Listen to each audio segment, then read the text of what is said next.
नमस्कार।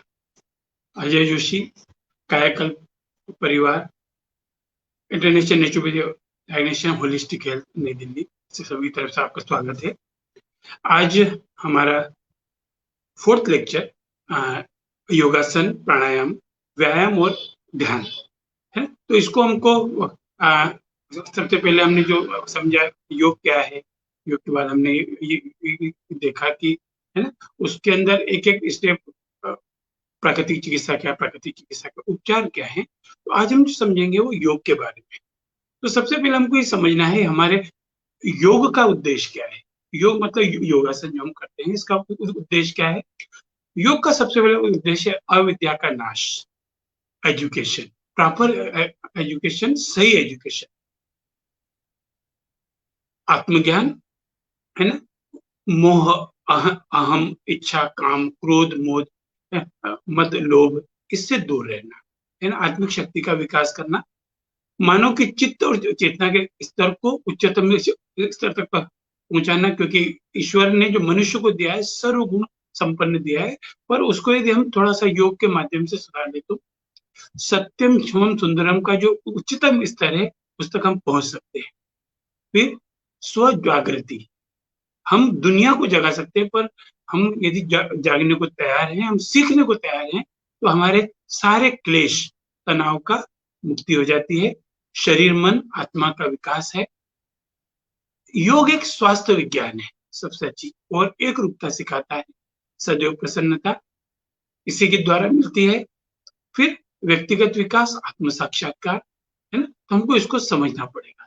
तो यहाँ आत्म साक्षात्कार की बात है, तो मैं आज की शुरुआत एक गीत के माध्यम से करना चाहूंगा। बहुत ही सुंदर गीत है ना, कि संत द्वारा लिखा गया है, और इसको है ना कि आत्म साक्षात्कार कैसे मिलता है योग के द्वारा। आत्म साक्षात्कार प्रेक्षा ध्यान के द्वारा, प्रेक्षा मतलब देखना, स्वप्न हो साकार इस अभियान के द्वारा। आत्म साक्षात्कार प्रेक्षा ध्यान के द्वारा, आत्मना आत्मावलोकन है यही दर्शन, है यही दर्शन। अंतरात्मा में सहज हो सत्य का स्पर्शन, सत्य का स्पर्शन। क्षीण हो संस्कार अंतर ध्यान के द्वारा, आत्म साक्षात्कार प्रेक्षा ध्यान के द्वारा। मानसिक संतुलन जागृति और चित्त समाधि, और चित्त समाधि। निकट आती दूर जाती आदि व्याधि उपाधि, आदि व्याधि उपाधि। प्रेम का विस्तार निज संस्थान के द्वारा, प्रेम का विस्तार निज संस्थान के द्वारा। आत्म साक्षात्कार प्रेक्षा ध्यान के द्वारा। बदल जाते हैं रसायन ग्रंथियों के स्राव, ग्रंथियों के स्राव। बदलता व्यवहार सा बदलते हैं भाव, बदलता संस्कार अंतर ज्ञान के द्वारा। बदलते संस्कार अंतर ज्ञान के द्वारा। आत्म साक्षात्कार प्रेक्षा ध्यान के द्वारा। समस्या आवेग की है विकटतम जग में, विकटतम जग में। आदतों की विवशता है व्याप्त जग रग रग में, व्याप्त रग रग में। हो रहा उपचार इस अवदान के द्वारा। आत्म साक्षात्कार प्रेक्षा ध्यान के द्वारा। प्रकृति के निकट रहकर पाना है आनंद, पाना है आनंद। श्वास प्रश्वास से धरा पर उतर आए स्वर्ग, उधर आए स्वर्ग। हृदय हो अविकार केवल ज्ञान के द्वारा, हृदय हो अविकार स्वयं ज्ञान के द्वारा। आत्म साक्षात्कार प्रेक्षा ज्ञान के द्वारा। तो यहाँ योग का जो उद्देश्य है ना, इस उद्देश्य का इस पूरे गीत के अंदर इसका सार आ गया। पर यहाँ होता क्या है, जब भी हम योग की बात करते हैं तो इसमें कई भ्रांतियां हैं, मिसकंसेप्शंस हैं कि लोग इसको कुछ गलत धारणाओं के रूप में प्रचारित करते हैं। ये जो धारणा है ये अधूरी है। क्या क्या अवधारणा है? जैसे सबसे पहली जो एक धारणा है मानव मात्र की, कि योग शारीरिक स्थिति मात्र है। तो योग केवल शारीरिक स्थिति नहीं है, योग शारीरिक स्थिति के द्वारा मन को संतुलित करने की स्थिति हमको समझना है। योग को लोग समझते हैं केवल स्वास्थ्य के लिए। तो योग जो होता है ना, ये शारीरिक, मानसिक और भावनात्मक पूरा स्वास्थ्य देता है, आत्मा से परमात्मा का मिलने का साधन है ना। कई लोग योग को ये समझते हैं दुबला होने के लिए है ना, ये दुबला हो या मोटा हो, स्वस्थ रहने की कला है। कई बार लोग इसको सांप्रदायिक तत्व समझते हैं, इसको धर्म में बांट देते हैं। तो योग धर्म नहीं, योग मानव मात्र के लिए है, इसको हमको ध्यान रखना है। फिर हम जो एक आम धारणा है कि ये वृद्धों के लिए, बीमारों के लिए। अरे जिसको ने भी मानव शरीर लिया है, जीव मात्र ने लिया है, तो ये सभी के लिए काम करता है। ये साधु संतों के लिए नहीं है, ये गृहस्थ, बालक सब कर सकते हैं, बिना सीखे स्वयं कर रहे हैं। तो इसका तो ऐसा ही है कि जब तक हम खुद सही ज्ञान नहीं लेंगे तो जरा सी भूल चूक हमको एक अच्छे ज्ञान से वंचित कर सकती है। फिर समाधि, सभी समाधि योग है, सभी समाधि योग नहीं है। हमने ये गीत के माध्यम से समझा, इसको मानसिक संतुलन, जागृति, चित्त समाधि सभी का इसमें काम आता है। अब हम इसमें देखते हैं कि हमारे शारीरिक जो तंत्र हैं, जितने हमारे सिस्टम काम कर रहे हैं, उनके ऊपर योग का कितना प्रभावकारी। तो सबसे पहले योग को ही समझना है, योग हमारे पाचन तंत्र पे काम करता है, डाइजेस्टिव सिस्टम को स्ट्रांग करता है, रेस्पिरेटरी सिस्टम श्वसन तंत्र को मजबूत करता है, ब्लड सर्कुलेशन हार्ट को मजबूत करता है, नस नाड़ियों को मजबूत करता है, एंडोक्राइन ग्लैंड्स, लंग्स, ब्रेन, आंख, नाक, दांत, कान, जो भी हमारे एक्टिविटी है सब में ये काम करता है। यहां तक कि ये वायु पित्त कफ को भी बैलेंस करता है, कंट्रोल करता है। फिर जो हमारी बोन्स है या उनके जितने भी जॉइंट्स हैं उस पर पॉजिटिव प्रभाव डालता है। तो हमको ये ध्यान रखना है, योग पूरे शरीर पर काम करने का काम करता है। ठीक है, अब हम यहाँ आगे समझते हैं कि योग का महत्व क्या है ना? तो योग में सबसे पहले यदि महत्व की बात करें तो ये व्यक्ति को दीर्घायु करता है, पूर्ण आयु प्रदान करता है। अब आयु 50 भी हो सकती है, 70 भी हो सकती है ना। जैसे विवेकानंद जी ने जो 40 साल में पाया, लोग 100 साल में नहीं पा सकते। हमको पूर्ण आयु, जितनी आयु हमारी ईश्वर ने लिखी है उसको हम इसको प्राप्त कर सकते हैं। फिर योगासनों द्वारा हम विकारों को शरीर से बाहर निकालने की ताकत है। जो भी हमारे अंदर विकार या टॉक्सिक इकट्ठे हो गए हैं, विजातीय, उनको बाहर निकालने की क्षमता योग के अंदर है।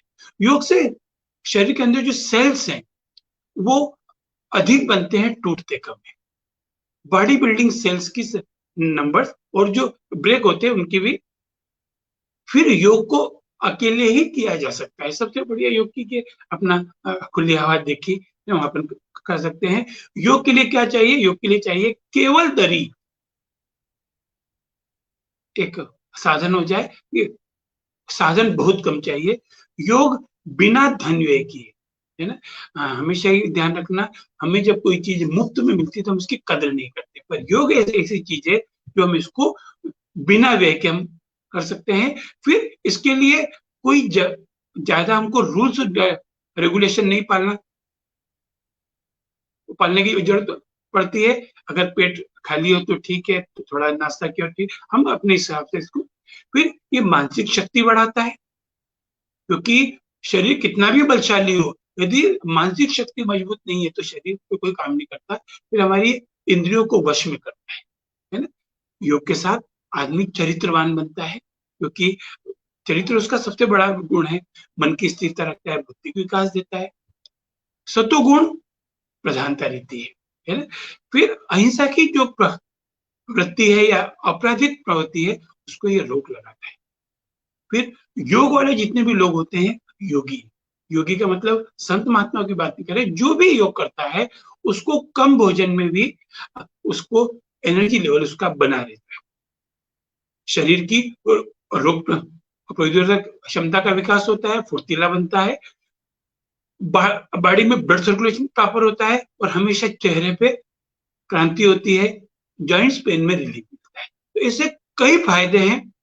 फिर इसमें जो सबसे बड़ा फायदा है, ब्लड सर्कुलेशन प्रॉपर होता है, शरीर को ऑक्सीजन प्रॉपर मिलती है। यदि हम योग के साथ प्राणायाम करते हैं तो इससे क्या होता है, हमारे लंग्स प्रॉपर काम करते हैं, हार्ट मजबूत होता है, बीपी हाई हो या लो हो, बीपी को ये नॉर्मल करता है, डायबिटीज, डाइजेस्टिव सिस्टम, स्पाइन को मजबूत करता है, और योग धीरे धीरे आराम के साथ होता है, इसलिए इसमें शक्ति व्यय कम होती है बल्कि बढ़ती है ना। तो हमको यह ध्यान रखना है, ये एनर्जी को बढ़ाने वाला है, आत्मिक विकास करता है, शारीरिक विकास करता है, प्रेम की भावना बढ़ाता है।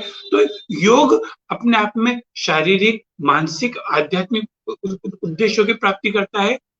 तो 20 से 30 मिनट हमको योग अवश्य ही कर देना चाहिए। तो इससे हम जीवन का जो हमारा उद्देश्य है, हम सांसारिक सुख ये को प्राप्त करते हैं, और सांसारिक दुखों से अपने आप को मुक्त करके योग आनंदमयी जीवन जीने की कला देता है। तो हमको योग को हमने अभी ये समझा कि योग कितना महत्वपूर्ण है। अब इसको यदि हम और महत्व को समझें तो योगासन के नाम आप यदि देखेंगे तो एक रहस्यमय इसके ऊपर दृष्टिकोण हम देख सकते हैं, है ना। क्योंकि हमारे आचार्यों ने जो इसको नाम दिया है ना, तो कुछ आसनों का नाम दिया पक्षी को नाम से, जैसे बकासन, बकासन मतलब बगुले का आसन, मयूरासन, मोर जैसा मुद्रा बने, कुटकुट आसन, मुर्गा, हंसासन, हंसासन हंस की तरह, ऐसे ही कुछ नाम कीड़े मकोड़े जैसे दिए हैं, जैसे शल्वासन, है ना, वृश्चिकासन, वृश्चिकासन मतलब बिच्छू के समान, शल्वासन मतलब टिड्डा के समान, है ना। तो ये हमको, फिर यदि हम जानवरों को देखें तो कुछ आसनों के नाम, जैसे श्वानासन कुत्ते से संबंधित, उष्ट्रासन ऊंट के समान, सिंहासन शेर के समान, गोमुख आसन मतलब गाय, वातायन मतलब घोड़ा। ऐसे यदि हम देखें तो पेड़ फूल, है ना, इनके नाम पे वृक्षासन, वृक्षासन मतलब पेड़, ताड़ासन, पद्मासन मतलब कमल, है ना। ऐसे ही कुछ जलचर या उभयचर प्राणियों के नाम यदि हम देखें, मत्स्यासन मतलब मछली, कुर्मासन मतलब कछुआ, भेकासन मेंढक, मकरासन मगर, जमीन पर रेंगने वाले यदि हम सर्पों की देखें तो सर्पासन, भुजंगासन, है ना। फिर यदि हम भगवान के उसमें देखें ईश्वरीय रूप में, हनुमानासन, वीरासन, वृद्ध बुद्धासन, है ना, तो भगवान की छवि हमको मिलती है ना, कपिल, और है ना। तो ऐसे कई हमारे संतों ने हमको इसको जो नाम दिया है आसनों के नाम के साथ, हमको इसमें कहीं ना कहीं, है ना, यहाँ तक हम देखेंगे इसके पेड़ पौधे या ईश्वर ने प्रत्येक जीव में एक विशेष गुण दिया है। तो हमको क्या करना है, मनुष्य अपने अंदर की शक्ति को ज्यादा से ज्यादा समाहित कर सके, इस उद्देश्य से योग आसन उसे प्राप्त कर सकते हैं। और ये जो आसन का लाभ प्राप्त किया जा सकता है, और प्रकृति के नजदीक रह के हम आत्म साक्षात्कार भी कर सकते हैं। अब ये होगा कैसे? तो अब योगासन को हम समझते हैं। योगासन का कहाँ से आया ये? तो योगासन जो है ये अष्टांग योग से निकला है। यदि हम आयुर्वेद लें या हमारे पुराने जो 500-700 साल बाद, 1000 साल, 5000 साल पहले की बात करें, तो वहां योगासन की उत्पत्ति हुई है अष्टांग योग से। तो आज हमारा देश ही नहीं, पूरा विश्व इसको रिसर्च कर रहा है, इस पे काम कर रहा है और इसके सफलताओं को प्राप्त कर रहा है। तो हम इसको देखते हैं कि अष्टांग योग क्या है। अष्टांग योग क्या है?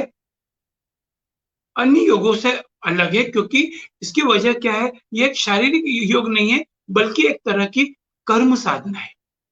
माना जाता है कि एक व्यक्ति इस साधना को सिद्ध कर ले तो उसका जीवन का सार समझ लेता है ना? इसीलिए महर्षि पतंजलि ने 200 ईसा पूर्व अष्टांग योग की सूत्र को दिया। सूत्र इसके लिए क्योंकि जिस प्रकार गणितों के सूत्र को हम उसमें रख के कठिन से कठिन सवाल हल कर लेते हैं, ठीक उसी प्रकार हम अष्टांग योग के सूत्र जीवन को संसार में यदि जोड़ ले तो हम अपनी जो मनुष्य जीवन को सार्थक कर सकते हैं। तो अब देखते हैं कि अष्टांग योग, तो अष्टांग योग क्या है? अष्टांग योग में 8 भाग मिलके ये अष्टांग योग बना है। यह है यम, नियम, आसन, प्राणायाम, प्रत्याहार, धारणा, ध्यान और समाधि। अब पतंजलि जो ऋषि हैं उन्होंने जो ये बताया है, अष्टांग योग के अंग कर्म योग से समाधि पाने का मार्ग है। इन 8 अंगों में शामिल पहले जो 3 अंग है, यम, नियम और आसन, ये शरीर से संबंधित है। बाकी के 3 जो हैं ये प्राणायाम, प्रत्याहार, धारणा, मन से संबंधित है। और 7वां भाग जो है ध्यान, वो जीव से संबंधित है। ध्यान में साधक खुद के अस्तित्व को पहचानने का मौका मिलता है, जो अष्टांग योग के पूर्व चरणों को साधने के बाद ही संभव बताया गया है। अंत में बात आती है समाधि की। तो अंतर योग, बाह्य योग और समाधि की बात यहाँ होती है। तो अष्टांग योग में जो शामिल ये अंग हैं, इनको भी उप अंग में बांटा गया है ना? जो साधक को संयम, पालन, शारीरिक अनुशासन, श्वास नियम, इंद्रियों का संयम, चिंतन और मनन की जीवन में शामिल करके समाधि पाने की साधना को सरल कर देता है। आसान भाषा में यदि हम इसको समझे, अष्टांग योग को करने का तरीका भी इसे अष्टांग योग करने का तरीका भी बोला है। तो हम इसको आगे डिटेल से समझते हैं। अष्टांग योग से फायदे क्या है? अष्टांग योग को हम समझते हैं, पर पहले तो ये देखें कि फायदा क्यों, क्योंकि हमारी चीज में क्या देखते हैं, इसमें हमारा क्या फायदा है। तो अष्टांग योग का सबसे बड़ा जो बेनिफिट है वो है शारीरिक स्वास्थ्य को बनाए रखता है।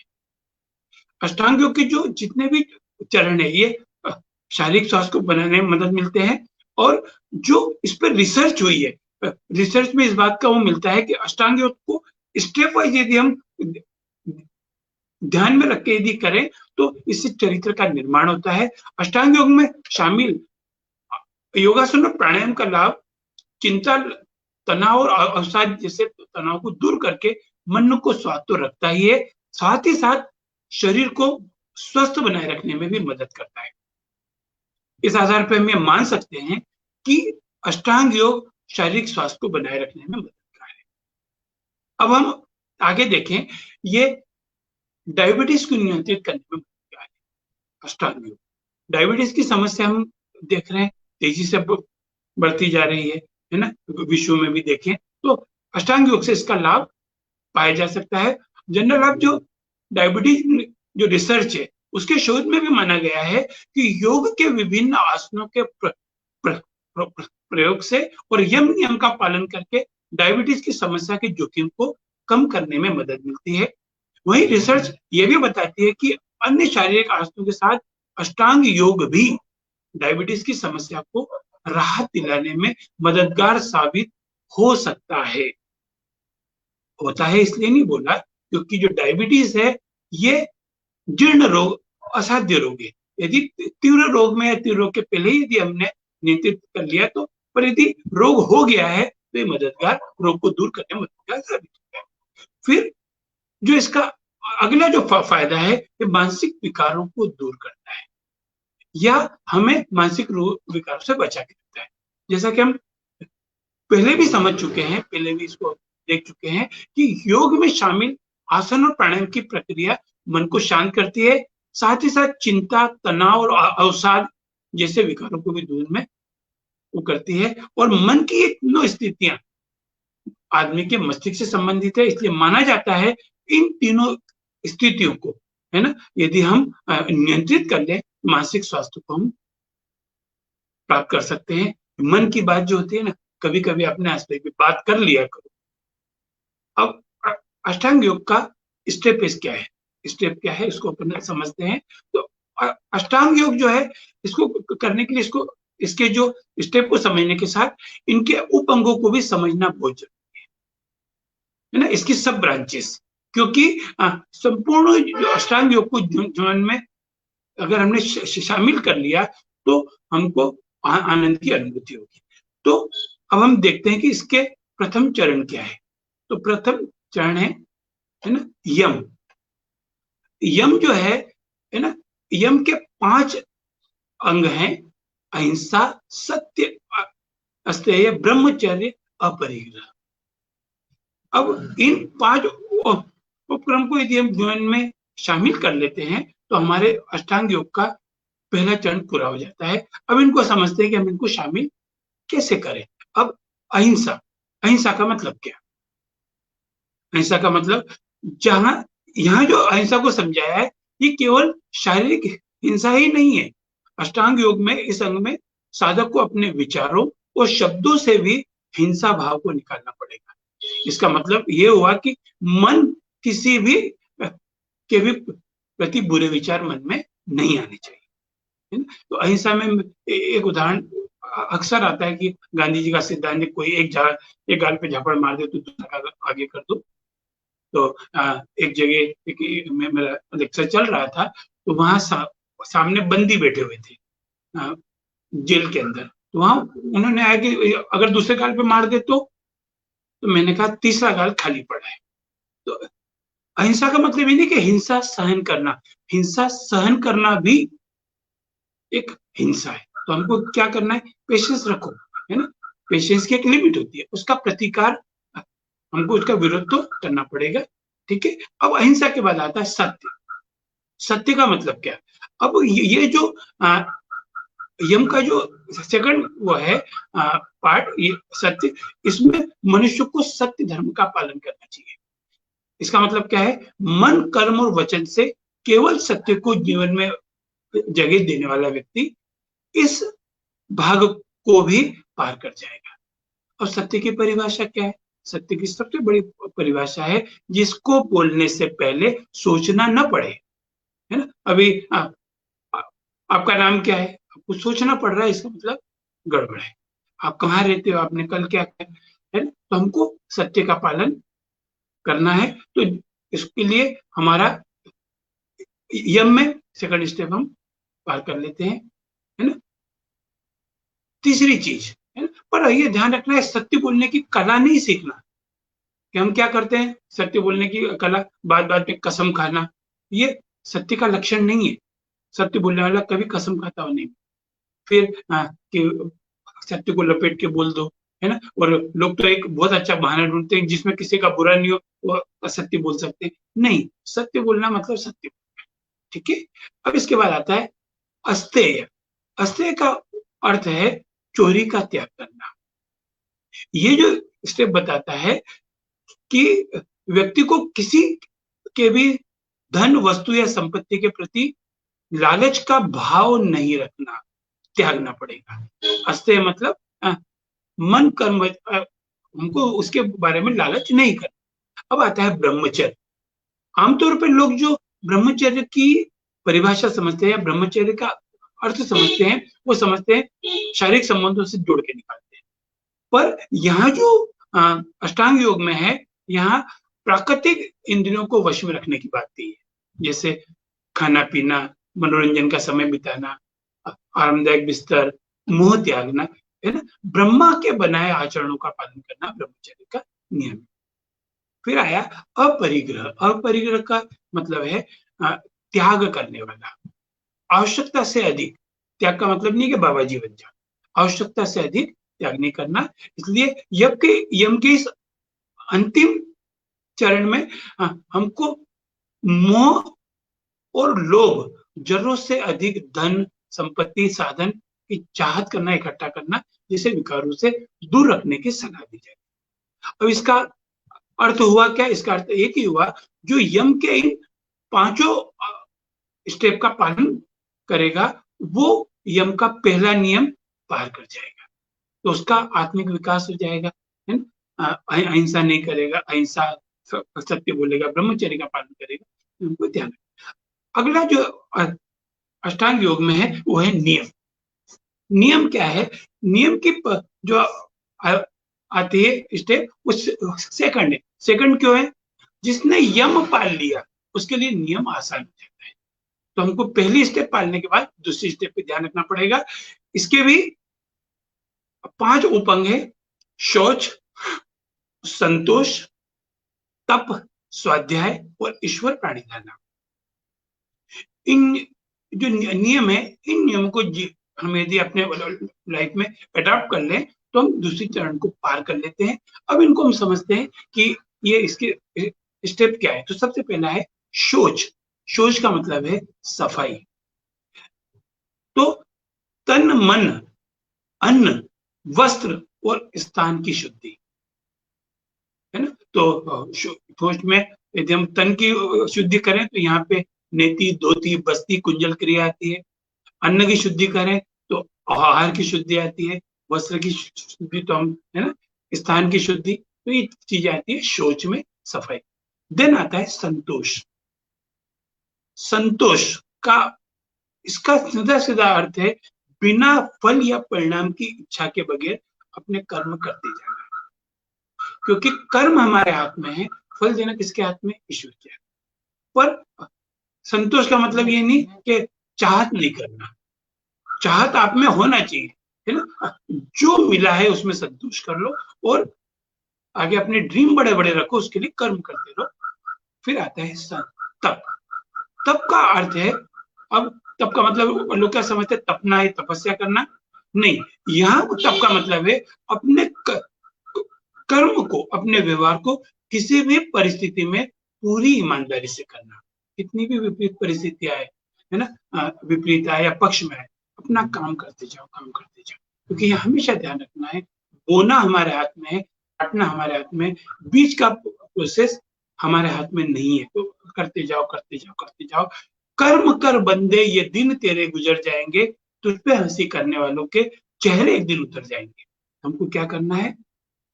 और यहाँ एक ध्यान रखना है, दुनिया उठती है, उठाने वाला चाहिए, शुरुआत खुद से करना है। फिर स्वाध्याय। स्वाध्याय का अर्थ है अपने स्वयं को झांकना, मन में झांकना, अथवा विपरीत परिस्थिति में भी खड़े रहने के लिए आत्मचिंतन करना, स्वाध्याय मतलब। और इसके लिए हमारे जो आदर्श है उनको पढ़ो, जो हम अच्छे लोगों को चाहते हैं, अच्छा साहित्य पढ़ो, इस स्वाध्याय। फिर आया ईश्वर प्रणिधान। ईश्वर प्रणिधान नाम का अर्थ है भगवान पर विश्वास करना। तो यहाँ सबसे पहले मैं बोलूंगा, पहले तो खुद पे विश्वास करो, खुद पे विश्वास करो, फिर भगवान पे विश्वास करो। तो ये जो है स्टेप ये बताता है कि किसी भी परिस्थिति में अगर ईश्वर पे विश्वास किया श्रद्धा भाव से, तो हमेशा आपको सफलता निश्चित मिलेगी। क्योंकि सफलता असफलता का दूसरा पहलू है। तो जहाँ असफलता है वहां सफलता है, जहाँ सफलता है वहां असफलता है। इसीलिए आप देखना, जो भी सफल होता है उसको हमको पिलाते हार और भगवान को पिलाते माला। तो हार का मतलब क्या है? आपकी सफलता तो मिल गई है, पर आपको सफलता के लिए और काम करना पड़ेगा, और काम करना पड़ेगा। ईश्वर पाणी देना, तेरा तुझको अर्पण, क्या लागे मेरा, प्रभु की दिशा में लग जाए। इस तरह यम और नियम का पालन करके एक साधक, एक मनुष्य अष्टांग योग के दूसरे चरण को प्राप्त कर लेता है। अब ये दोनों चरण प्राप्त कर लिए, अब आता है योगासन, जो हम जिसको योग बोलते हैं ना, वो योग के 8 स्टेप है, पर यहाँ तीसरा स्टेप है आसन। ये क्या है? शारीरिक विकारों को दूर करने के लिए कई योग हैं, लेकिन अष्टांग योग में आसन का अर्थ है आराम से बैठना। स्थिरम सुखम आसनम, इसमें स्थिर सुखपूर्वक आसन भी कहा गया है। नियमित रूप से कुछ देर एक आसन पे बैठ के मन को शांत करना है, इससे ऊर्जा भी मिलती है। और ये आसन अष्टांग योग के दूसरे अंग नियम में जो शामिल है, स्वाध्याय और ईश्वर प्रणिधानम, उसको समझने की भी शक्ति हमको प्रदान करेगा। तो हमको आसन को समझना है और योगासन के नियम क्या है। जो यम नियम कर लिए, उसके बाद आसन। योगासन का नियम है, योगासन के लिए कम से कम 30 मिनट और अधिक से अधिक 1 घंटे का समय काफी होता है। ठीक है, योगासन के लिए सबसे बढ़िया समय है सुबह का, लेकिन ऐसा अनुभव में आया कि शाम में शरीर में फ्लेक्सिबिलिटी ज्यादा होती है, इसलिए शाम को भी योगासन कर सकते हैं। गर्मी के दिनों में खुले वातावरण में तथा वर्षा और ठंड में हम कमरे में योगासन करें या छत में के नीचे आसन करें। सुबह फ्रेश होके मंजन कर से निवृत्त होके खाली पेट योगासन करना सर्वोत्तम है। तो हमको ये कोशिश करना है कि हमारा पेट साफ हो जाए, उसके बाद ये योग करते हैं। तो आसन के तुरंत बाद स्नान कर सकते हैं, पर जिनको दमा है, ब्रोंकाइटिस है, साइनोसाइटिस है, तो ऐसे लोगों को गर्म जल से ही स्नान करना चाहिए। गर्म जल का मतलब कुनकुना।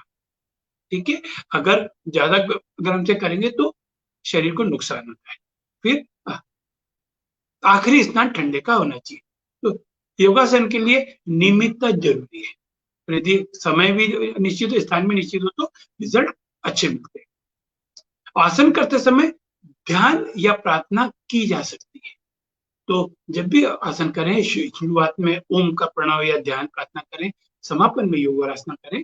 फिर ये ध्यान रखना है, आसन करते समय तेज हवा नहीं लगनी चाहिए। आपका पंखा, कूलर या खुले वातावरण में जहाँ तेज हवा चलती है, वहां हमको योगासन से बचना चाहिए।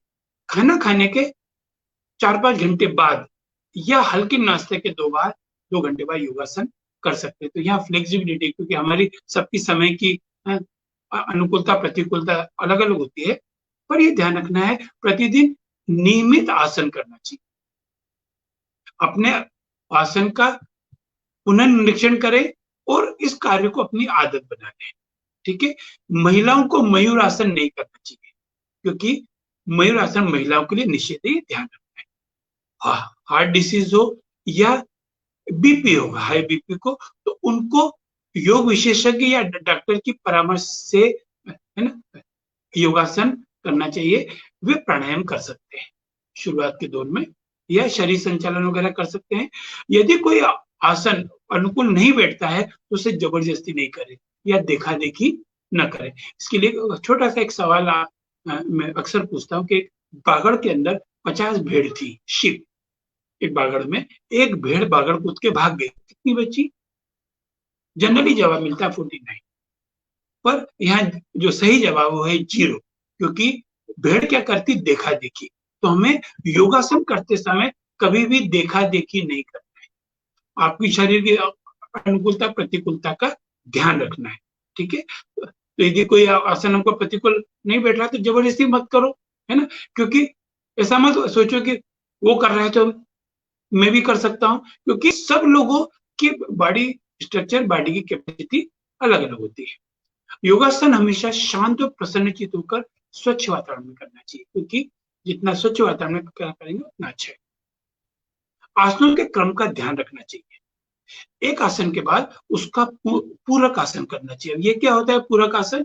अगर हम शरीर आगे झुका रहे हैं तो पीछे झुकाना जरूरी है, दाहिने झुकाया है तो बाएं झुकाना जरूरी। तो हमेशा पूरक आसन, जैसे सर्वांगासन के बाद मत्स्यासन, है ना, पवन मुक्तासन के आसन बाद में चक्रासन, ऐसे हमको हमेशा ध्यान रखना। आसन हमेशा समतल भूमि पर दरी बिछा के करना चाहिए, क्योंकि हम जब आसन करते हैं तो यदि नीचे यदि कंकड़ पत्थर है तो हमको शरीर को फायदे के बजाय नुकसान कर सकते हैं। किसी भी आसन को करते समय जोर नहीं लगाना है, नहीं तो क्या होगा? फायदा होने के बजाय नुकसान हो सकता है। फिर हर 1-2 आसन के बाद हमें विश्राम जरूर करना चाहिए, क्योंकि विश्राम के आसन जैसे शवासन, मकरासन, है ना, आनंदासन, है ना, ये चीजें करना चाहिए। आसन करने के बाद, है ना, हम आधे घंटे बाद फल वगैरह ले सकते हैं। यदि दूध उपलब्ध ना हो तो पानी पी सकते हैं। ठीक है। कब्ज के रोगी को, जिनको कॉन्स्टिपेशन हो, उनको 1-2 गिलास ठंडा या गर्म पानी पीकर भुजंगासन, पवन मुक्तासन, योग मुद्रा करके फ्रेश होने जाने से लाभ मिलेगा। यहाँ जब अपन शंख प्रक्षालन की बात करेंगे तो हम जिनको कब्जियत है वो लघु शंख प्रक्षालन भी कर सकते हैं। वो शंख प्रक्षालन को अपन बात, जिनको आम आती हो, आम के रोगी को, है ना, या स्पाइन की तकलीफ हो, ऐसे लोगों को आगे झुकने वाले आसन नहीं करना चाहिए, क्योंकि ये फायदे की बजाय नुकसान करते हैं। फिर जिनकी आंखें लाल हो जाती है योग करते समय, या उनको आंखें लाल होने की टेंडेंसी है बॉडी की, उनको शीर्षासन नहीं करना चाहिए। शीर्षासन, हलासन, विपरीत करनी, इन आसनों से बचना चाहिए। आसन करते समय आपस में बातचीत नहीं कर रहे। हाँ, जो योग करा रहा है उसको इंस्ट्रक्शन देना है वो बोल सकता है, पर हमको एकाग्रता, क्योंकि एकाग्रता आसन को स्थिर करती है। रात को, अब यदि आप योगासन वगैरह कर रहे हैं तो रात को जल्दी सोकर सुबह उठने की आदत डालनी चाहिए, क्योंकि स्वास्थ्य की दृष्टि से ये बहुत ही उत्तम है। आसन के बाद यदि हमारा शरीर में हल्कापन आया है तो सही योगासन हुआ, ऐसा मानना चाहिए। यहाँ कुछ योग प्रशिक्षक योग कराते हैं लोगों को, तो एक बंदे की शिकायत है कि सर वो योग प्रशिक्षक आते हैं और उसका थकान ही नहीं होती हमको। तो उनको बताना पड़ा कि भैया, जो आप व्यायाम करते हो, व्यायाम में थकते हो, और यहाँ पे थकानी बॉडी रीन्यू हो जाती है, एनर्जेटिक हो जाती है, तो इसको समझ। फिर महिलाओं को, बहनों को मासिक धर्म, मेंसेस के समय, है ना, गर्भावस्था में, डिलीवरी के बाद, है ना, 1.5 महीने के समय छोड़ के योगासन कर सकते हैं। कोशिश करें कि योगासन के चश्मा नहीं लगाए, पर कई लोग होते हैं जब योगासन करते हैं तो उनको सामने कोच को देखना होता है, फिर चश्मा लगाते हैं। तो जो भी आपको योगासन करा रहा है उनके नजदीक बैठ जाओ, चश्मा नहीं करना, क्योंकि योगासन के दौरान कहीं ऊंचे नीचे में आपको चोट लग सकती है, इसलिए कोशिश करें कि चश्मा नहीं पहने। अगर फैसिलिटी हो तो पूर्व दिशा में, इस डायरेक्शन में करके सूर्य नमस्कार करना चाहिए, है ना। सूर्य नमस्कार यदि हम पूर्व दिशा में यदि हम करते हैं तो इससे सूर्य की उपासना भी हो जाएगी और सूर्य का फायदा भी मिल जाएगा। फिर आसन करते समय ढीले वस्त्र पहनना चाहिए, जैसे गाउन वगैरह है, और महिलाओं को सलवार कुर्ता और पुरुषों को कुर्ता पजामा या हाफ पैंट, पर अंदर लंगोट होना जरूरी है ना, पुरुषों के लिए ध्यान रखना। अगर हम ये नियम पालते हैं तो हमको योग बहुत फायदे करेगा। ठीक है, तो हमको ध्यान रखना है, क्योंकि इन दिनों लोगों को योग का भूत चढ़ा हुआ है ना। अच्छी बात भी है, तो नियमित योगाभ्यास करने से कई बीमारियां तो दूर हो ही रही है, पर शरीर भी तंदुरुस्त हो रहा है। पर इन सावधानियों को ध्यान में रखना है ना। और क्या ध्यान रखना है विशेष, क्योंकि डू और डोंट्स, तो डोंट्स को ध्यान रखोगे तो डू में आगे निकल जाओगे। तो योगासन से पहले वार्म अप जरूरी है। तो जब भी आप योगासन करते हैं तो शरीर को हल्के व्यायाम से शुरू करें, और उसके बाद प्राणायाम और शवासन जरूर करें, ये हमको ध्यान रखना है। फिर हमको ध्यान रखना है, भोजन के तुरंत बाद योगासन नहीं करें, क्योंकि भरे पेट योग नहीं करना चाहिए। योग और खाने में करीब करीब 3 घंटे का अंतराल हो, ये फायदेमंद करता है। केवल वज्रासन एकमात्र ऐसा आसन है जो खाना खाने के तुरंत बाद करना चाहिए। किया जा सकता है नहीं, करना ही चाहिए, क्योंकि शरीर को वज्र के समान मजबूत करता है। तो हमको ये ध्यान रखना है। फिर हमको ये ध्यान रखना है, कठिन आसनों से शुरुआत नहीं करें। योग करते समय आसनों की शुरुआत हल्के आसन, मतलब सामान्य आसन, फिर कठिन आसन की तरफ जाएं, क्योंकि इससे क्या होगा, शरीर हमारा तैयार हो जाएगा, तो कठिन आसन करने में हमको चोट लगने का भय नहीं होगा। योग के दौरान ठंडा जल न पिए, ठंडा मतलब फ्रीजी वाटर। योग के दौरान यदि शारीरिक गतिविधि जो होती है, फिजिकल एक्टिविटी, तो बॉडी गर्म हो जाती है। इस समय हमको ठंडा पानी नहीं पीना है, क्योंकि लोग क्या करते हैं, ये योग बॉटल लेके ही बैठते हैं बीच बीच में। इससे होता क्या है, उनको सर्दी जुकाम कफ एलर्जी की शिकायत से फिर बच पाना मुश्किल होता है, उसकी शिकायत उनको मिलती है। फिर योग करने के तुरंत बाद स्नान नहीं करें, है ना, क्योंकि शरीर का इससे क्या होता है, टेम्परेचर थोड़ा सा बढ़ जाता है। इसलिए योग करने का कम से कम 1 घंटे बाद स्नान करें। इससे होगा कि हमको सर्दी जुकाम बदन दर्द वगैरह नहीं होगा। ठीक है। योग के दौरान ज्वेलरी नहीं पहने, गले में चेन घड़ी कड़े, क्योंकि इसे पहनने से हमको योग करने में समस्या आ सकती है और कई बार इन चीजों से चोट भी लग सकती है। हमको थोड़ा सा इनको ध्यान रखना है।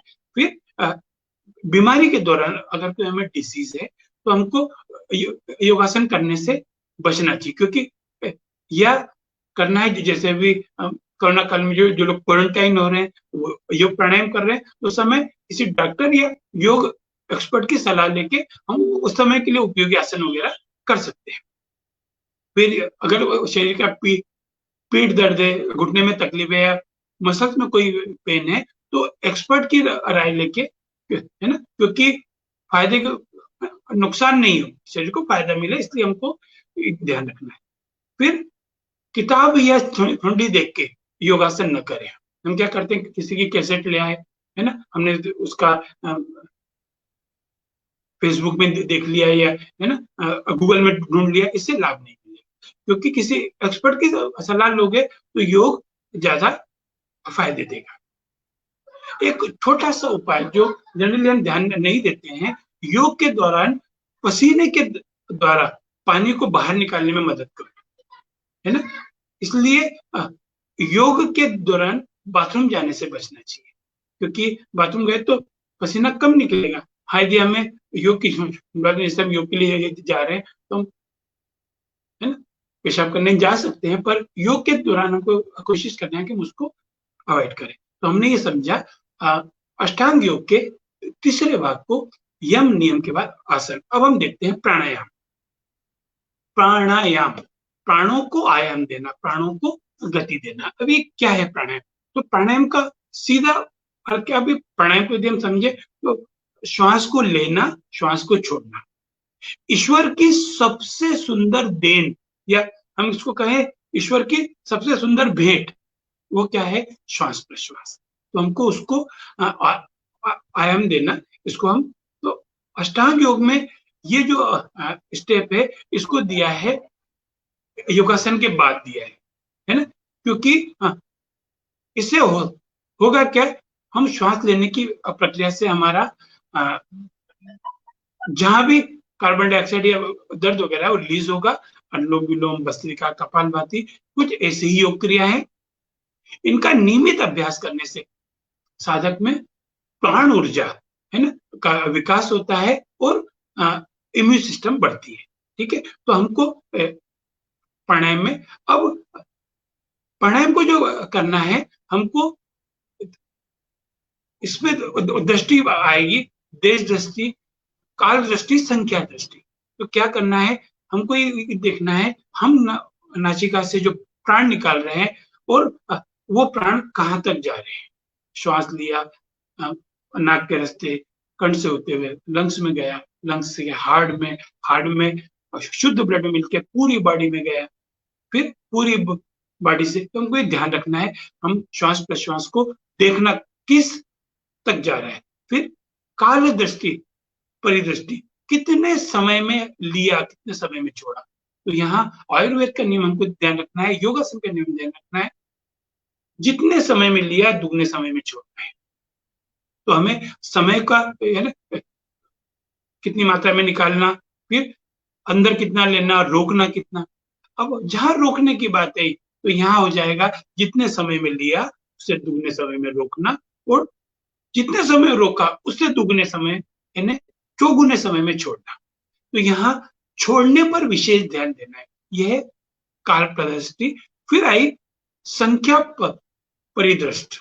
संख्या परिदृष्ट मतलब क्या है, कितने स्ट्रोक किए, कितनी बार किया। जैसे हमने अनुलोम विलोम प्राणायाम किया, 3 बार किया, 5 बार किया।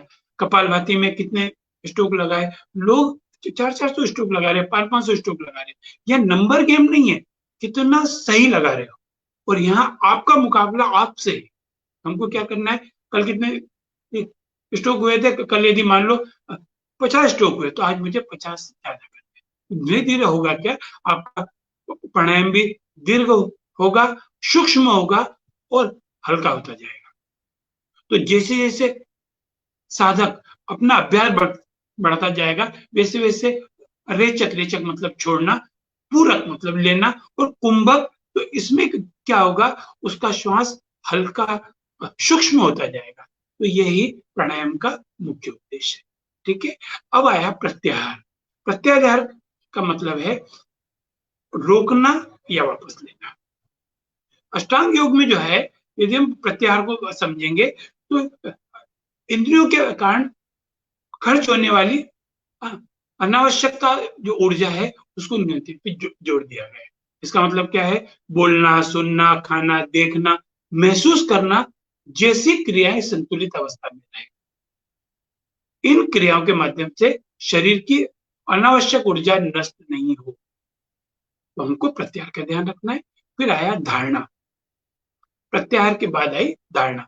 अगर कोई साधक अष्टांग योग के 5 अंगों को साध लेता है, 5 अंगों से यम, नियम, आसन, प्राणायाम, प्रत्याहार, इन पांचों को साध लिया, तो उसमें एनर्जी इकट्ठा करने के गुण पैदा हो जाते हैं।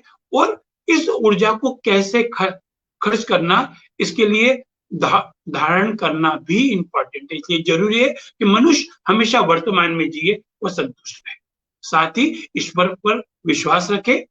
अगर वह सही है तो उसके साथ कुछ गलत नहीं हो सकता। शब्द पे ध्यान रखना, ईश्वर पर विश्वास, अगर वो सही है तो यहां हमेशा ध्यान रखना, बोने और काटने का सिद्धांत काम करेगा। पहली चीज, हम बोएंगे तो काटेंगे। दूसरा, जैसा बोएंगे वैसा काटेंगे। तीसरा, एक दाना बोएंगे 1000 दाने पाएंगे। चौथा जो है वो इन सिद्धांतों में नहीं आता है कि बोएगा कोई तो काटेगा कोई। तो कई बार लगता है कि मैंने तो किया ही नहीं, फिर मेरे साथ ऐसा क्यों हो रहा है। जैसे हम बाजार गए, पपीता ले आए, हमने तो नहीं बोया था, बोया कि किसी ने, काटा किसी ने। तो कई बार हमारे प्रारब्ध का भी तो हमको यह ध्यान रखना है ना। यही धारणा एक साधक को अपनी ऊर्जा को बनाए रखती है और उस पर विचार करने की क्षमता देती है। अब आता है ध्यान। जैसे ही ध्यान की बात आई तो सबसे पहले ध्यान मतलब लोग क्या समझते हैं, आंख बंद किए और है ना परमात्मा जुड़ गए। ध्यान का मतलब है ना, जैसा अपने ऊपर बताया है कि प्रत्याहार के माध्यम से है ना अपनी ऊर्जा को नियंत्रित करना और धारणा में बदलाव कर शरीर की ऊर्जा को एकत्रित का बल मिलता है। ऐसे में जब अष्टांग योग इन दोनों अंगों को एक साथ हो जाता है तो ध्यान की स्थिति स्वयं में आती है। मेरा एक छोटा सा सवाल होता है, कई लोग, जब मैं किसी लेक्चर में होता हूँ या किसी व्याख्यान में होता हूँ तो एक ही सवाल पूछता हूँ, आप में से किस किस का ध्यान नहीं लगता है। तो कुछ हाथ उठते हैं, हमारा ध्यान नहीं लगता है।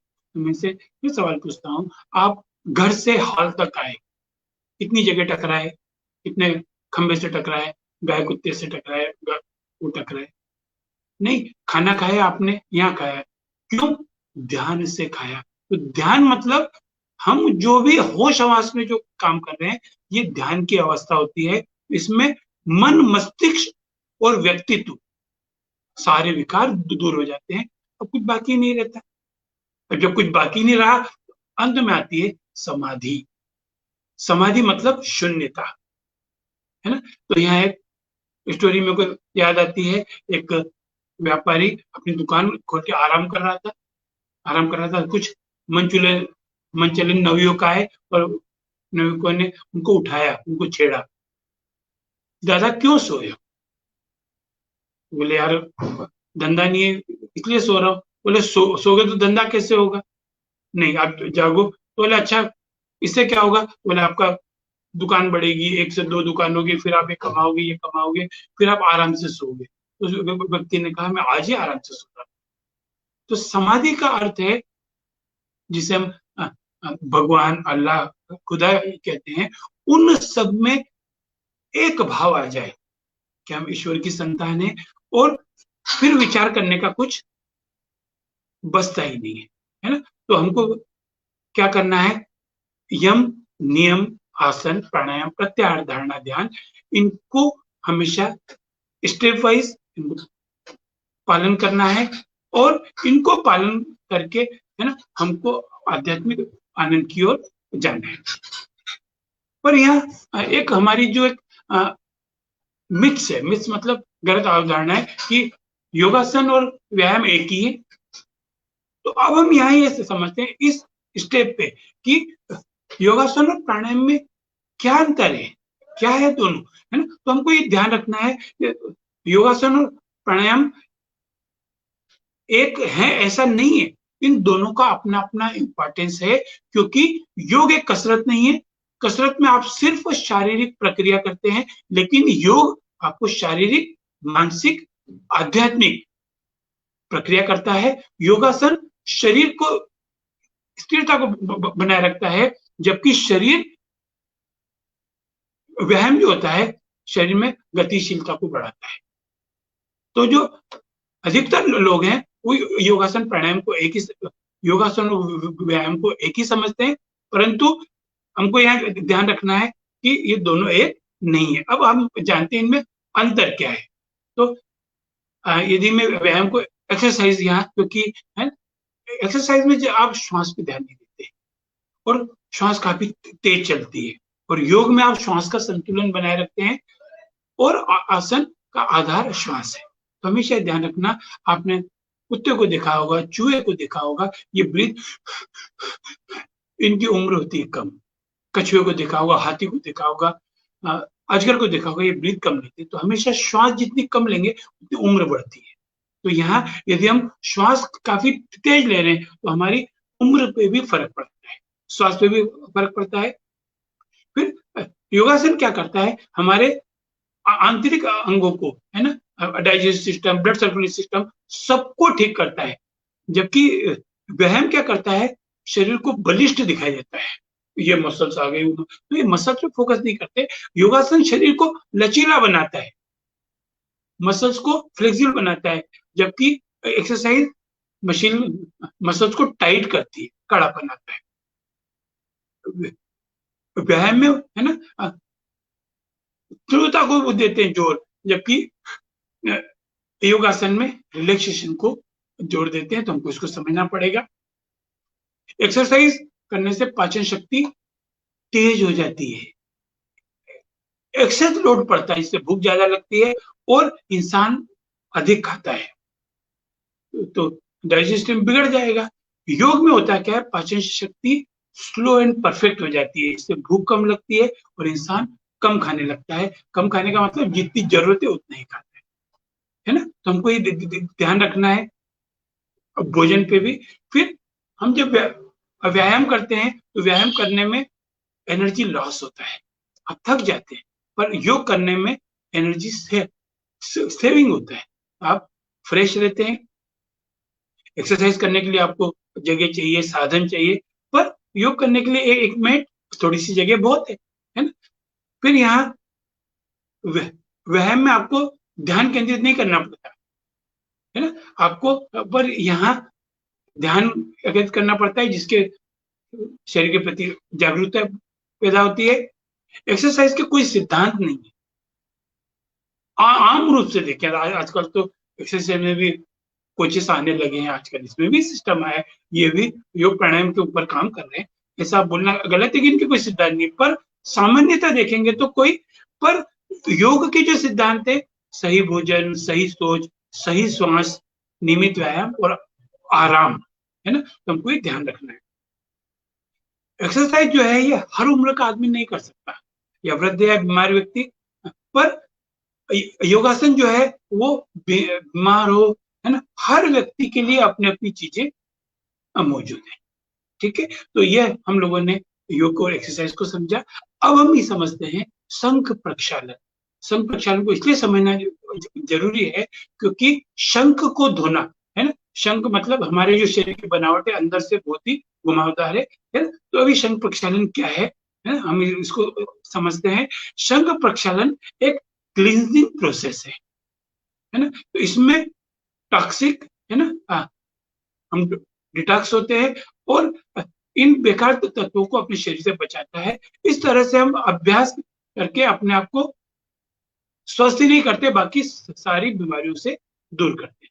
तो हमेशा वर्ष में 2 बार, जब भी 2 ऋतुएं मिलती है, जैसे अभी ये जो मौसम चल रहा है, बरसात से ठंड की ओर जा रहे हैं, ठंड से गर्मी की ओर या गर्मी से हम है, तो इन मौसम में हमको शंख प्रक्षालन करना चाहिए, है ना।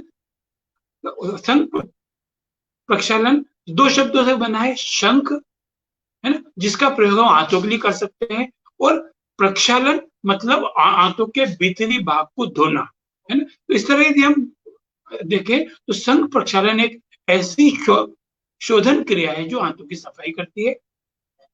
पर एक बात का ध्यान रखना है, शंख प्रक्षालन किसी विशेषज्ञ की निगरानी में ही करना है ना, क्योंकि इसकी एक प्रोसेस है ना। तो यदि ग्रहण से संहिता की बात करें तो ग्रहण संहिता में श्लोक में लिखा है कि शंख प्रक्षालन जो है एक ऐसी विशेष व्यायाम की एक ऐसी पद्धति है जिसमें जल को आंतों में गुजारा जाता है और आंतों की सफाई की जाती है। विधि क्या है, इसका यदि हमें फायदा उठाना है तो इसके स्टेप और विधि को हमको अच्छी तरीके से समझना पड़ेगा, है ना। तो हम इसको सरल रूप में समझते हैं। शंख प्रक्षालन क्या है ना। तो शंख प्रक्षालन के लिए सबसे पहले हमको कुनकुना पानी लेना है, नमक मिला हुआ पानी लेना है, नमकीन पानी। यदि हाई बीपी है ना, तो हमको नमक नहीं मिलाना है और प्रशिक्षक की उसमें सानिध्य में ही करना है। फिर हमको क्या करना है, कागासन में बैठ के पानी पीना है ना, और कम से कम 2 से 3 गिलास गुनगुना पानी, नमकीन हमको पानी पीना है। कागासन, कागज का मतलब नीचे बैठ के पानी पीना है, धीरे धीरे पानी पीना है। फिर पानी पीने के बाद हमें योगासन का अभ्यास करना है। योगासन में सबसे पहले ताड़ासन, पानी को सीधा लाना है, त्रिकोणासन, कटी चक्रासन, है ना, कटिसान के बाद तिर्यक भुजंगासन, है ना, उदराकर्षण, है ना। फिर है ना, ये 5-6 आसनों का जो समूह है, इन आसन को 5-5 बार कर लो और इस प्रक्रिया को दोहराते जाओ, है ना। यदि हमने ताड़ासन किया है तो ताड़ासन तो सीधा ही होता है, त्रिकोणासन किया है तो राइट साइड फिर लेफ्ट साइड, ये एक आवृत्ति हुई, ऐसे 5 आवृत्ति करना है। फिर 2 से 3 गिलास पानी पियो, फिर इन आसनों को दोहराओ 5-5 बार, फिर 2 से 3 गिलास पानी हो, फिर आवृत्ति को दोहराओ। ये हमको तब तक करना है जब तक हमें मल त्याग की इच्छा नहीं हो और मल त्याग से हम फ्री नहीं हो जाए। पहले क्या होगा, पहले निकलेगा सॉलिड, ठोस निकलेगा, इसके बाद सेमी सॉलिड, और आखिरी में पीला पानी आने लगेगा। इसके बाद 2 गिलास पानी पी के इन चारों पांचों आसनों को स्पीड में करना है। तो इस बार जो क्या होगा, पानी में केवल पानी निकलेगा, ठीक है, और पेट साफ हो जाएगा। आखिरी में, है ना, 2-3 गिलास गुनगुना पानी पी के कुंजल करना है। कुंजल भी एक इसमें क्रिया है जो हमने नियम किया ना शौच के अंदर, ताकि शौच से जो पानी जो बाहर एक्सेसिव पानी है वो मुंह के रास्ते निकल जाए। अब इसके बाद क्या करना है, ये क्रिया करने के बाद शरीर थक जाता है, मतलब इसको थका देने के बाद हमें मूंग के मोगर और राइस की खिचड़ी खाना है। उसमें केवल मूंग का मोगर और चावल रहेगा, और कुकर की सीटियां इतना पकाना है कि वो मैश हो जाए। उसमें घी, शुद्ध घी की मात्रा 150 से 200 ग्राम घी, 100-150 ये घी मिला के हमको खाना है, और खाने के बाद रेस्ट करना है। तो ये क्या होगा, पाचन तंत्र को शुद्ध करेगा। हाँ, इसकी जो बात की प्रक्रिया है वो भी बहुत इंपॉर्टेंट है कि हमको जितना आराम उसके बाद शवासन में लेटना है। तो कुंजल किया, सबसे पहले सन प्रक्षालन किया, कुंजल किया, जल नीति किया, शवासन में लेट गए, शवासन के बाद पूरे दिन आराम करना है। आराम मतलब फिजिकल मेंटल पूरा आराम देना है इससे। और फिर शाम को घी मिला हुआ दूध ले लिया, क्योंकि हमारी आंतें अंदर से पूरी साफ हो गई। फिर अगले दिन पलार, रसार, ऐसे 2-3 दिन में नॉर्मल हो जाते हैं। लोग गलतियां क्या करते हैं, संघ प्रक्षालन किया और शाम में गरिष्ठ भोजन ले लिया, तो फायदे की वजह नुकसान कर लेते हैं। तो हमको ये ध्यान रखना है। इससे होगा क्या, इसमें कब्जियत की शिकायत है ना, एसिडिटी, अपच, इसमें आराम मिलेगा। फिर जिनको महिलाओं को मेंसेस की समस्या है ना, दमे है, मुंह कील मुहासे है, छाले, उसमें फायदा मिलेगा। ये मूत्र संबंधी रोग, किडनी में पथरी होने को भी रोकता है ना।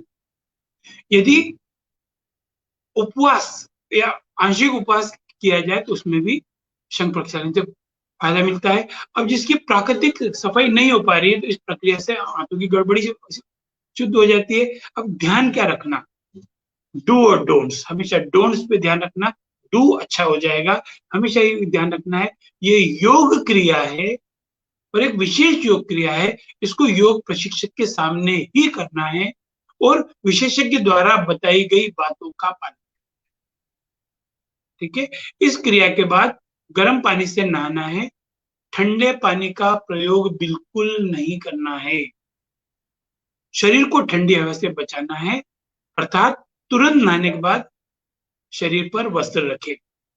संघ प्रक्षालन के बाद खाली पेट नहीं रहना है। इस क्रिया की समाप्ति के बाद 1 घंटे के भीतर भीतर भोजन कर लेना है। मूंग के दाल की खिचड़ी घी के साथ लेना, मूंग भी कौन सा, मोगर। ठीक है। अब उसमें कोई भी मिर्च मसाला बिल्कुल नहीं होना चाहिए, बहुत स्वादिष्ट लगती है। इस क्रिया के उपरांत 24 घंटे दूध या दही नहीं लें, कोशिश करें। अत्यधिक ठंडे या बादल वाले दिन में, जब आकाश में बादल हो, तो संघ प्रक्षालन नहीं करना चाहिए। ये ध्यान रखना है कि जिनको हाई बीपी है, हर्निया है, मिर्गी के दौरे आते हैं, हार्ट पेशेंट है या इनको पाइल्स की तकलीफ है, उनको ये क्रिया नहीं करना चाहिए। ये था संघ प्रक्षालन। इसी संघ प्रक्षालन क्रिया का एक छोटा रूप होता है लघु संघ प्रक्षालन। अभी जो हमने क्रिया की, ये मौसम बदलने पे वर्ष में 2 बार करना है। लघु संघ प्रक्षालन ने ये महीने में 2 बार कर सकते हैं, या इसको जब भी हमको कब्जियत जैसा लग रहा है तो इस संघ प्रक्षालन का छोटा रूप है, क्योंकि इसमें स्टेप जो है कुछ है ना, जैसे हमने उसमें तब तक किया जब तक हमारा पेट साफ नहीं हुआ, पर हम यहाँ क्या करते हैं, 2 से 3 गिलास पानी पिया, क्रिया करी, उसको दोहराया, 2 से 3 गिलास पिया, क्रिया करी, फिर दोहराया, 2 से 3 क्रिया, बस 2 या 3 बार उसे दोहराएंगे, है ना। जैसे ही मल की इच्छा हो तो चले से फ्री हो जाएंगे, है ना। फिर ये जरूरी नहीं कि हम सोच का इंतजारी करें कि जैसा पानी पिया है वैसा निकलेगा। हाँ, पेट साफ हो जाएगा, है ना। फिर इसके बाद कुंजल क्रिया कर ले, कुंजल क्रिया से जो पानी एक्सेसिव निकल जाए। हाँ, लघु संघ प्रक्षालन के बाद एक चीज हो सकती है कि जो हमने पानी पिया है पूरा नहीं निकले, तो 1-2 बार दोपहर या शाम को पतले दस्त लग सकते हैं। दस्त नहीं होते, पेट की सफाई होती है, तो उस समय खाने पीने में हल्का भोजन लेना है। तो आज हमने योग को, प्राणायाम को और ध्यान को समझा। आई होप कि आज हमारा ये सेशन योग साधकों के लिए बहुत ही साधक होगा। यहाँ हम लोग जो होलिस्टिक भारत का सपना है, जयप्रकाश जी का, डॉक्टर अमृत मोहन जी का, है ना, तो आयनो का, इंटरनेशनल नेचुरोपैथी ऑर्गेनाइजेशन का, डॉक्टर मयंक पोरवाल जी का, अनीता जी का, सबका जो एक सपना है, दीपिका शर्मा जी, आप और हम सबको मिलके एक ध्यान रखना, साथ ही हाथ बढ़ाना। एक अकेला थक जाएगा, मिलकर बोझ उठाना। तो हम सबको मिलके एक अच्छे संस्कार के लिए काम करना है तो आए और आप और मिलकर इस संकल्प ने हम योग को अपनाएंगे, अष्टांग योग को अपनाएंगे और स्वस्थ रहेंगे। ठीक है, आपके सवाल होंगे, सवाल होना भी चाहिए, तो आपके सवाल आप इसके उसमें जरूर दें। जो जब भी कोई सेशन होता है मैं आपके सवालों का जवाब, और आज मैंने कोशिश किया है कि आपके हर सवाल का जवाब और इतना सरल कर दूं कि आपके सवाल ही नहीं बचे। ठीक है, आखिरी में एक छोटी सी स्टोरी के साथ, योग क्या है तो समझना है। योग आत्मा से परमात्मा के मिलन बिंदु है। आपका हमारा मिलना योग है, मेरी बात आप तक पहुंचना है ना, और ईश्वर का सपोर्ट मिलना। तो हमें क्या करना है, ईश्वर प्राणिधा नाम। और एक 4 लाइन के साथ मैं अपनी बातों को विराम दूंगा कि हम तो हमारी मस्ती में झूमते चले हैं, आदाब कर लिया है जो राह में मिले हैं। मिल जाए अगर मौका खाएंगे नहीं धोखा, मेरे गुरु ने दे दिया है मुझे प्यार वो अनोखा। जो डूबते हैं डूबे, हम तैरते चले हैं, आदाब कर लिया है जो राह में मिले हैं, हम तो हमारी मस्ती में। आप सबका धन्यवाद, है ना, अपना बहुमूल्य समय का उपयोग करने का। तो हम मिलते हैं, बहुत बहुत धन्यवाद।